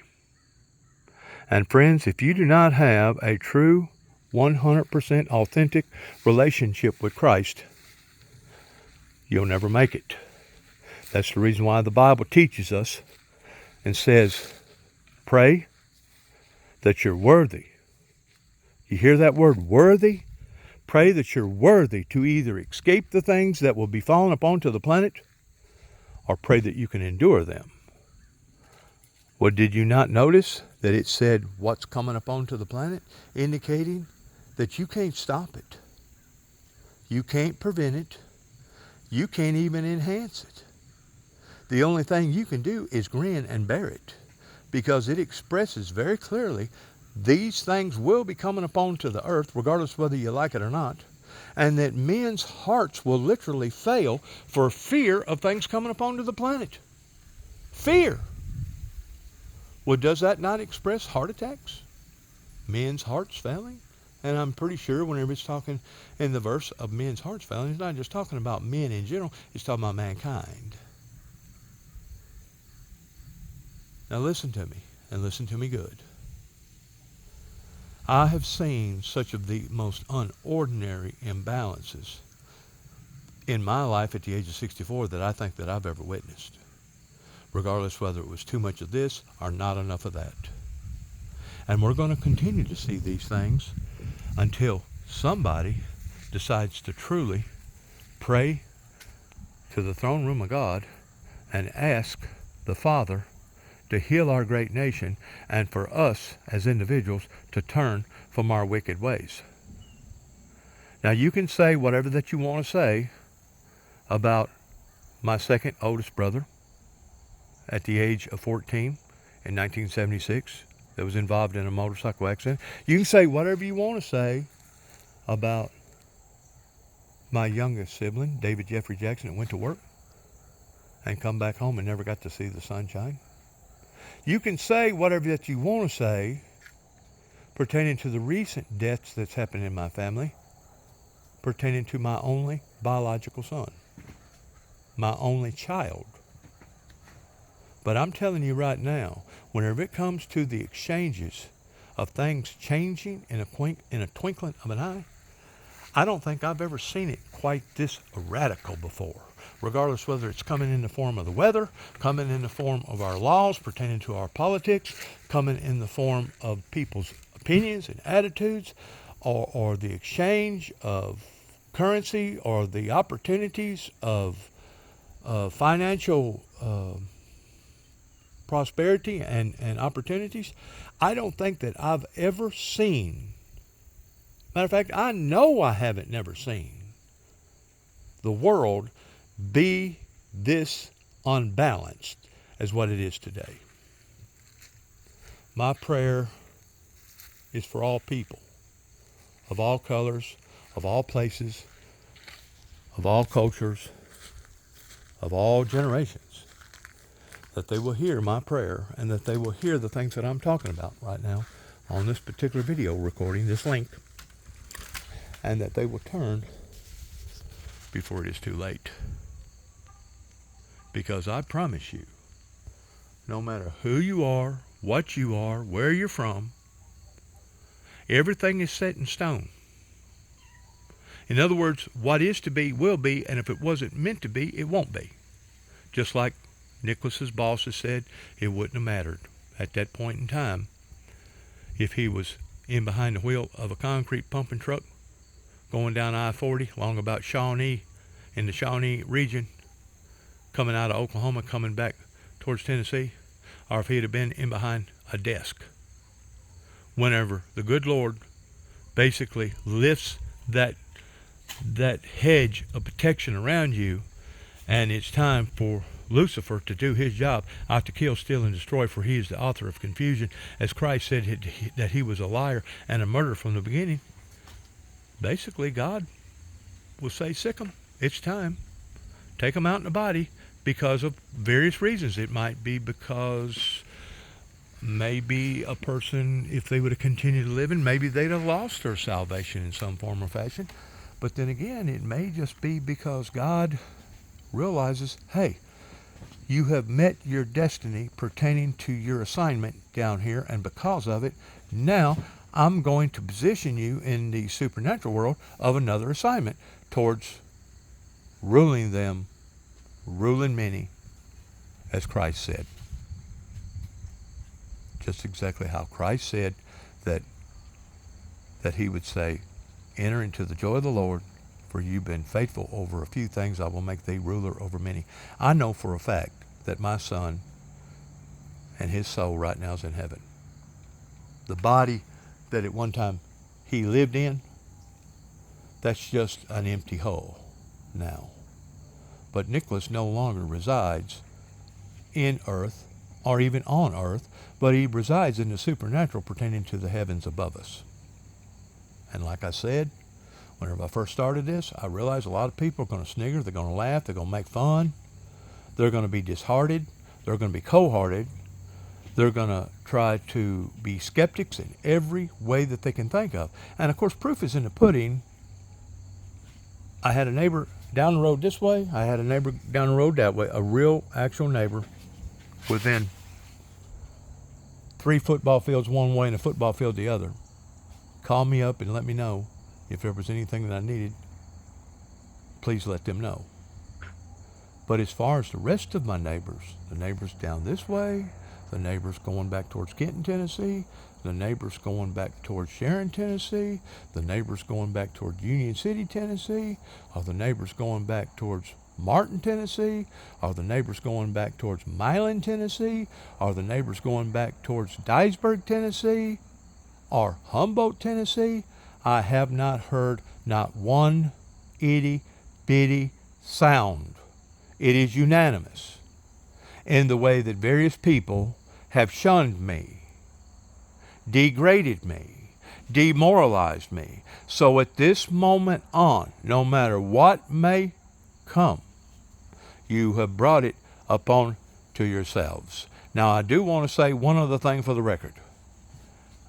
I'm so graciously thankful that the attacks that was happening during the time of my youngest sibling, David Jeffrey Jackson's life, in him dying, has tremendously slowed down in comparison to the way that it was back then. David died in 2017. This is 2025. That's been 8 years ago. The brutality and the attacks, the spiritual warfare that I was going through at that time was unlike anything that I've ever had to experience before. Especially when it was coming right there to my doorway in my trailer that I was living in at the time. Yep. And of course, whenever you get thrown in jail for being concerned about 3 little children across the road, after you have proof, documentation that you made a call to the abuse center in Nashville, you got proof that you called the Wheaton County Abuse Center, but yet now the judge or the prosecuting attorney is so headstrong that we're going to try to get this individual out of open society to the degree that now we got him, and now we just need to squeeze him a little harder and make him admit in being a habitual offender towards stalking in the first degree, even though I wasn't stalking those people, even though I wasn't out here with a camera, even though I wasn't out here with a tripod, that the instigators to all this was about 10 or 12 different families, especially those that owned that piece of property over there. But I will say this, that as of now, so far, the actual war tactics towards coming to my yard seems to have diminished in a certain degree. Does that mean that I'm free and clear? Oh, no. No, no, no, no, no. They still want Dennis Jackson dead. Don't you ever forget that. These monsters are determined that they're going to have their day of rejoice after they see my dead body laying on the ground. Well, that's fine. That's fine with me. But I promise you this, it's not going to happen until the Father says it's going to happen. Now, you can attempt in trying to make it happen, because I actually look for my executioner every day. Every day. Please get me out of this hell that the devil has placed me in towards me passing through this world. I don't like it down here. It's disgusting down here, and you can't trust nobody down here, and it's evil down here. But apparently, God must still have a purpose in my life. If not, I would have been the one to have become deceased, and my son, that recently had a beautiful young girl, would still be in the flesh in this world. So, my investigator, that I know very well, that lives in this county, once more, I'm not going to mention his name, but we're good friends. He said, Dennis, who's to say that God didn't spare him of the misery and the sorrow that's what to come? You know, it's not what you're looking at, but rather it's how that you're looking at things. And there's no doubt, if there's any sadness to this at all, it's the fact that my granddaughter is basically going to be left here fatherless, that hopefully his wife will make arrangements towards being able to hook up and go on and possibly her have a stepfather in her life that won't be as generous, won't be as kind-hearted as her original dad was, but at least it will be a substitution for it. In the meantime, what's happening and what is going to happen is going to be extraordinary. That's going to be this year. I don't know if it's going to be within the next 30 days. I don't know if it's going to be within the next 90 days.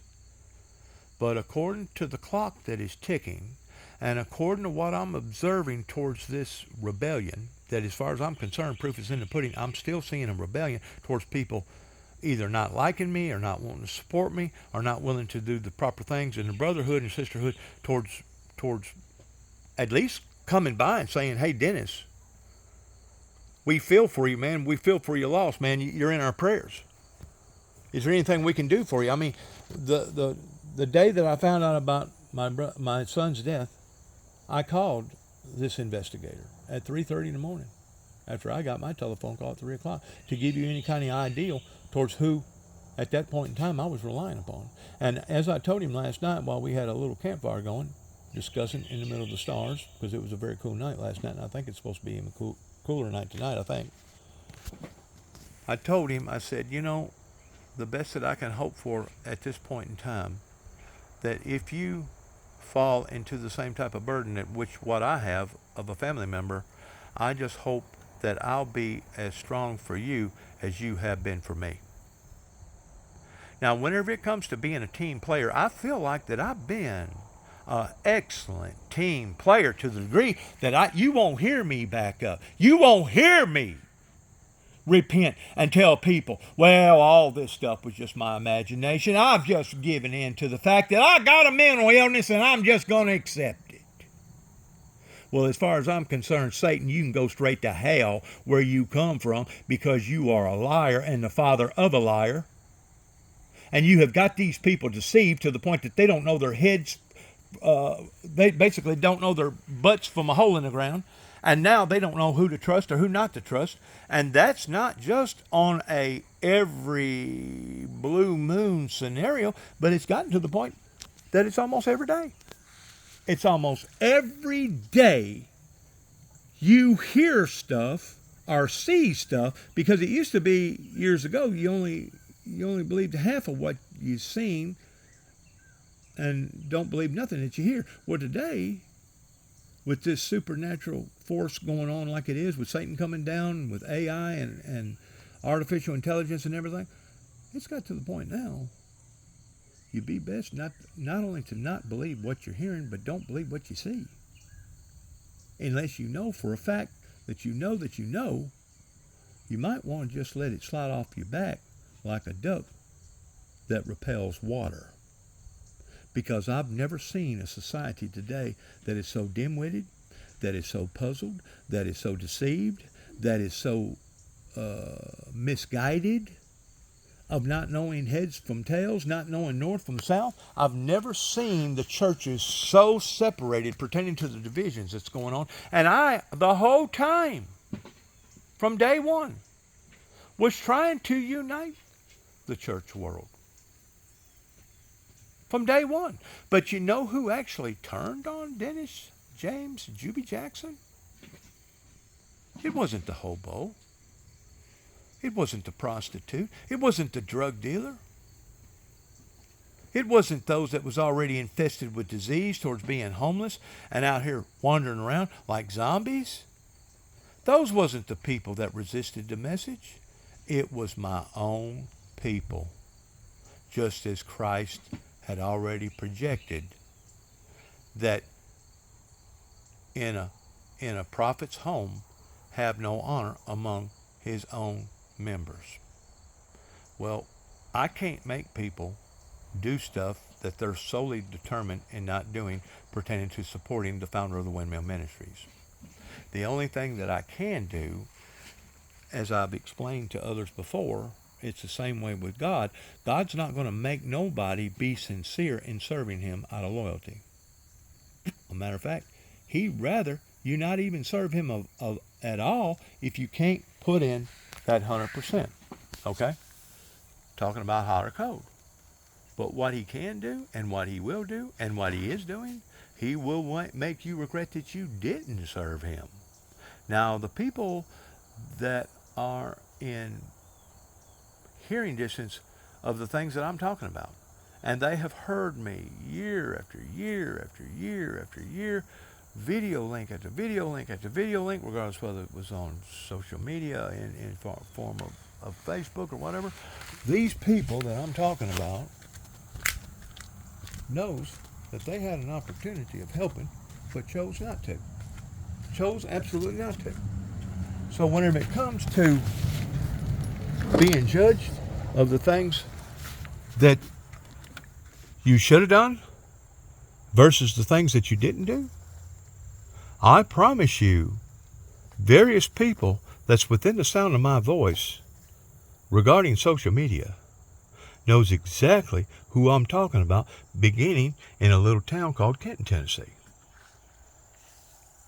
And if you think for 1 second by this country and by this planet turning as wicked as what it has done, if you're not going to be held accountable for these things, you are blind in one eye and can't see out of the other, as the blind man used to say, or you are mentally deranged to the degree that instead of it being me admitting towards being psychologically warped, basically off my rocker, it should be y'all. It should be Ewanses. Because this has went on now long enough that there should have been a retreat. There should have been some sort of movement. But I'm not seeing it. I don't even see it in my closest sibling's death. A matter of fact, instead of me seeing any type of empathy or sympathy towards people giving their condolences, they was out here running up and down this road right here accusing me of my brother's death. they was going up and down the road here explaining to me that I was having sex with my brother, or that I was a pedophile, or that I was a this, or that I was a that. Well, it hasn't got that far out of hand again, to the degree that I was trying to serve God on one level, but at the same time trying to defend myself on the other, because my brother and I could not rely upon the law enforcement in this county of standing in our corner, because it was they themselves that wanted us to go down. Well, they went down. But once more, you have chosen again of hitting the wrong target. Just like this time, you have struck at my son, and you thought that it was just going to tear me apart, like the end of the world was happening, and that I was blaming all this on the Father, the Son, and the Holy Spirit. But you know what? I know better. And I know that you know better.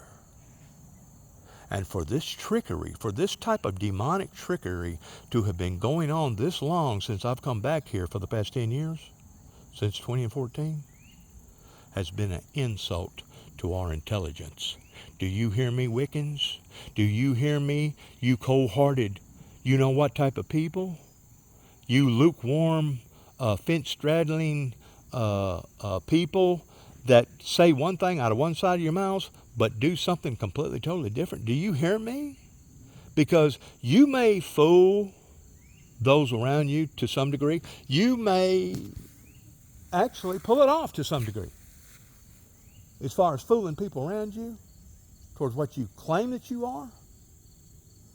But the bottom line is, your actions speak louder than words, and proof is in the pudding towards what's happening here.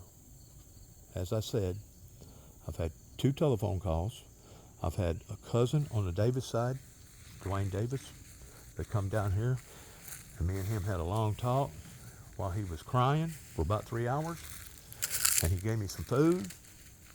You know, that was the things that people used to do years ago, because they knew that this was going to be basically ground zero, and that people wasn't going to have time to cook and fetch for themselves. So the neighbors would come and drop food off for them to help them out. And of course, usually it wound up turning into like a big revival. My other cousin, which was Jim Boy, on the Jackson side, was already in Missouri. He stopped off in Lambert's. He got me a plate, brought it by, told me if I needed anything to give him a call, and that he would try to make it to my son's funeral. On the other hand, my other cousin Dwayne on the Davis side said, "Dennis, don't hold it against me because I'm not good with funerals." Well, I understand. I do. I understand the funeral part, because not everybody wants to participate the living with the dead. And it's just an eerie feeling to some people. You know why? Because they're in a state of denial. And they would like to believe that they're not going to have to experience the same experience of what, not millions, but trillions of people has done before us. Now, why would anybody think that has to be an act of deception? But now you try to convince them of that, and they'll look at you showing their ignorance. And that's exactly what they have done in this particular area over this particular trial. You keep in mind, whenever I talk about my trials, these aren't just my trials. These are not just Dennis James Juby Jackson's trials pertaining to the founder of the Windmill Ministries. These are everybody else's trials within the sound of my voice that can hear me, regardless whether they hear me literally, tangibly, or they hear me on social media. These are trials whenever you have been exposed to the truth, and whenever there's a need and you don't act upon to that need properly, you will be judged according. Regardless whether you be a politician like Tommy Moore or a prosecuting attorney like Johnson that wanted to bury me because he thought that I was a monster And because he looked at me towards me being a trophy, that if he would have captured me and put me in prison the rest of my life, he would have probably got a letter of accommodation and probably have went on up the ladder in maybe becoming maybe a senator or a congressman or a judge or who knows, maybe even a vice president or a president. Yeah. Yeah, the thing about it is they're beating a horse on the wrong end. And we can see that through the politicians of the past 30 years and how that they have failed us. And why the people don't acknowledge that and then act upon that is beyond me. And this, at this particular point in time, what I'm talking about don't have nothing to do with Dennis Jackson. It don't have nothing to do with the death of Dennis Jackson's son or Dennis Jackson's brother, youngest brother. It has to do with you and your actions and how that you have let this thing get out of hand. How that you now want to criticize Donald Trump because Donald Trump is putting his foot down in federalizing the troops in America to maintain some sort of law and order. But yet now you whine and cry whenever you get robbed or you hear of your niece getting robbed or raped or your cousin winds up being a dope fiend and they throw their lives away on drugs or they wind up ODing. I have never seen it like it is. It's no question. I've never seen it like it is. And it will be up to the people, the good people, not the phonies, not the fakes, not the imposters, but it will be up to the good people of whether or not they're going to take heed to my voice pertaining to the warnings that I'm putting out, because I promise you, as things progress, if it don't, just like the old saying, lessons will be repeated until learned. In other words, if you hadn't learned your lesson pertaining to being ravaged this way, well, let's step it up a notch. Let's go to this level. If you still ain't learned your lesson by that time, let's go up another notch, preachers. Let's go up another notch, politicians. Let's go up another notch. Those that are lukewarm, that are in sheep's clothing, but inwardly are nothing more than wolves. Now, you're bringing this upon to your own people. Every time you deny, every time you reject, and every time you turn from your brotherhood and the obligations that you're supposed to perform, not just upon me in time of need, but upon the need of all of your brothers and sisters. I've never seen the church so divided and so split in division. And the people over in Kenton, Tennessee and Weakley County, they need to accept that. They're going to be responsible for that. So I hope you beat your chest just like an ape. I hope you just, glorify yourself in what that you have accomplished here. Because I promise you, the fault will fall upon those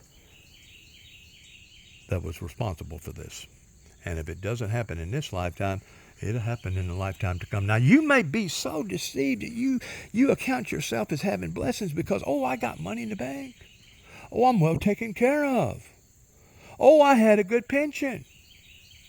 I just got through speaking to an individual a while ago pertaining to Tony Smith that I worked for about 5 years, Jerry Smith's Body Shop in Milan. And I'm glad I got about an hour conversation in with him, talking up in East Tennessee. I'm glad that he answered the phone. And I'm glad that he made the moves that he made regarding wanting to better his life instead of cursing the insurance industry. As the old saying goes, if you can't beat them, join them. He actually joined them.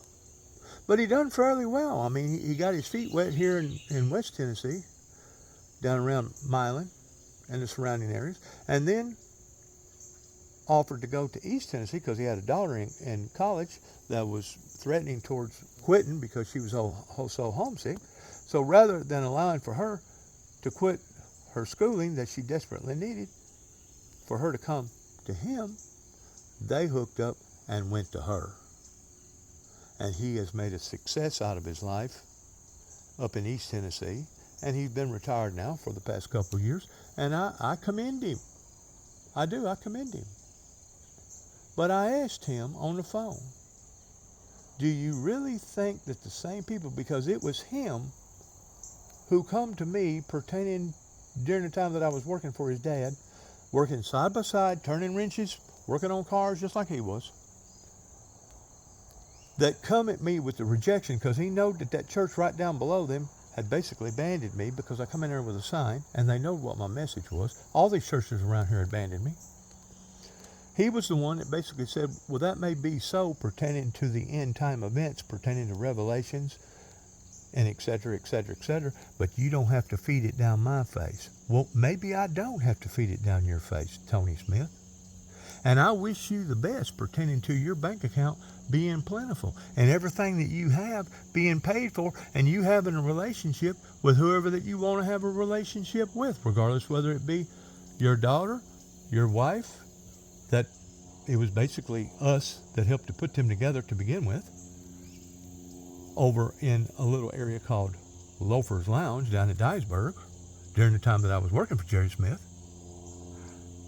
But in the meantime, you can turn your eyes, you can turn your head, you can act like it's out of sight, out of mind by acting deceptive and not seeing the pain and the suffering that's going on amongst mankind, regardless whether it's going on here in the United States or it's going on in Africa or it's going on in Ukraine or it's going on in the Middle East. You can act like that those things that you're seeing that you don't have no responsibilities for, that you don't have no recourse towards.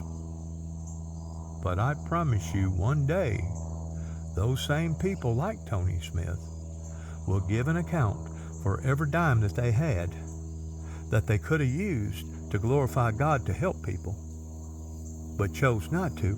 They'll give an account towards why did I give you these talents and you took them and buried them, or you took them and used them for your own gain while others suffered tremendously and you sat idly by and watched.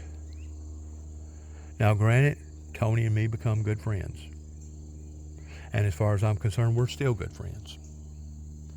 And granted, Mr. Smith, that worked for Farm Bureau, has done well for himself. And it's not that I'm diminishing his successes, but whenever you become so successful that you can no longer see the needs of the masses, then something is wrong. Now, Mr. Tony explained to me that he's had a problem in the family, that when his mother died, she had it written up just exactly what she wanted, how she wanted it, and what demeanor that she wanted it in. And apparently his older brother must have had a real bad fallout, because according to him, they don't even speak anymore. But according to him, not only does his brother not speak to him, but those that he was closest to in Milan, Tennessee, the majority of them don't speak to him no more. Now, whenever people can see the real you, and you can't see yourself, that is called deception. That is called being blind. That even Christ said that if the blind lead the blind, they both shall leadeth off into the ditch. Well, if you can't tell that this great nation and this planet has been led in the wrong direction in the past 30 plus years, then obviously you're part of the problem versus the solution in it. Now, what really bothers me is the fresh crop that's growing up today that once more hears the sound of my voice, but uses the same tactics as those before them did, knowing that this thing is steadily going backwards and getting worse. So ultimately, at the end of the day, at the end of our lifespan, regardless of how old we may live, my son died at the age of 46, which I think is very, very young. But I had a cousin on my mother's side that died of cancer at the age of 46. But not only did he die at a young age, but his mother in front of him died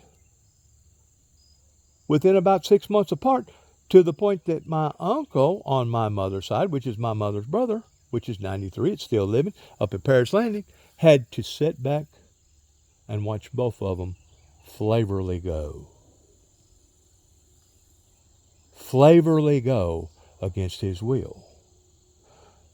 The only concept, or different concept, of his scenario versus mine is that he still had 2 daughters to rely upon. In other words, he didn't just have 1 son or 1 daughter. He had 3 children, but he went through similar pain, not once, but twice, all within a year's period of time, of both of them coming down with cancer, while he had to sit and watch them die, while basically it was costing, I don't know how much for a pill. It seemed like he said something like $5,000 a pill or something like that to help keep his wife alive, while sores and stuff come up on her back and stuff was oozing out of her body. These are not glorified things to be happening to people whenever you see people dying of inflictions like this. So though you may have had a nice bank account, though you may have really crossed all your T's and dotted all your I's, and don't nobody blame you for your successes, but what we do blame you for is that you have sat idly by and you have let this thing get in the shape that it's in, and even now, because it's in the shape that it's in, we still don't see a movement.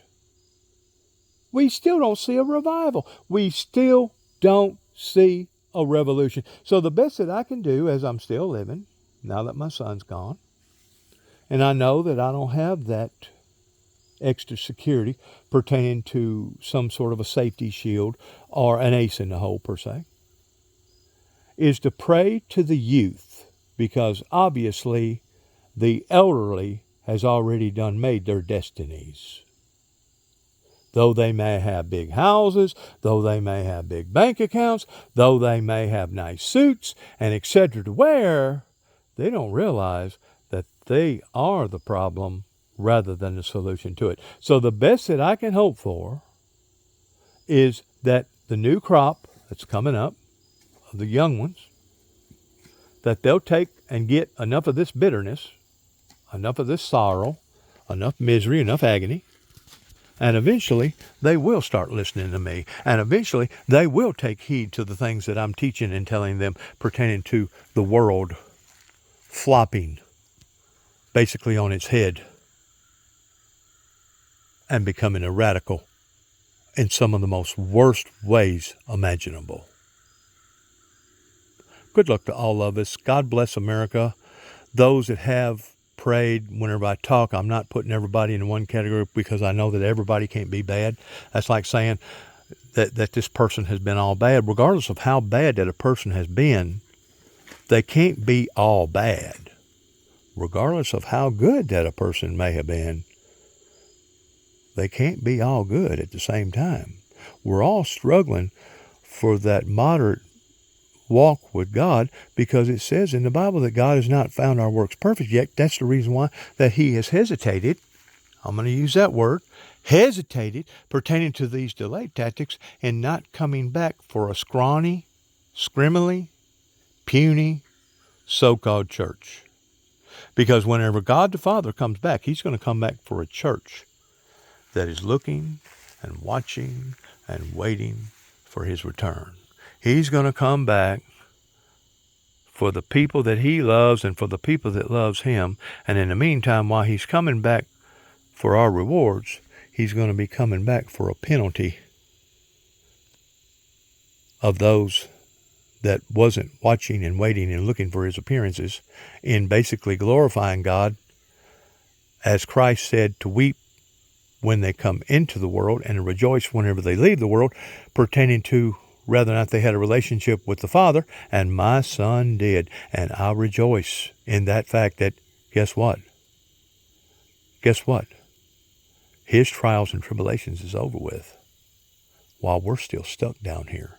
So you try to explain to me who was the blessed ones and who the ones that wasn't.